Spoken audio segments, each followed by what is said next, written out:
Donc hier, dans la rencontre qu'on a eue avec les prêtres le matin, puis les prêtres et puis les laïcs engagés dans la mission l'après-midi, on a cherché à réfléchir avec eux sur la réorganisation du pays de Ploërmel, en prenant comme critère de vérifier avec chaque communauté si la parole était annoncée, enseignée, célébrée et vécue dans la charité. Donc ces 3 points. Donc la première réflexion, elle partait d'une réflexion plus générale, en précisant en fait qu'à partir d'un clocher, on pouvait éventuellement, si nécessaire, envisager de restructurer avec un ensemble paroissial qui peut être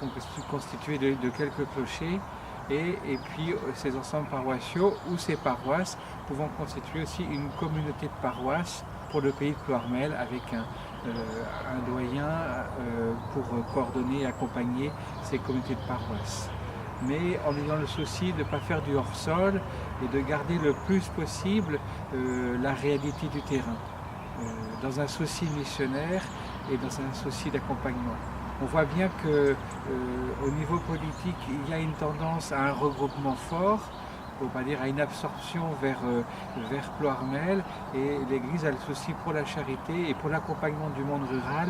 au contraire de ne pas absorber vers la ville de Ploërmel, mais que si la ville peut être le poumon ou le cœur de cet ensemble, que le corps soit bien vivant et que Ploërmel puisse irriguer, mais aussi que les communautés puissent avoir une vraie vie. Et pour que cette vie soit réelle, il faut d'abord constater où elle se trouve et l'aider à se pérenniser dans un désir et dans un élan missionnaire.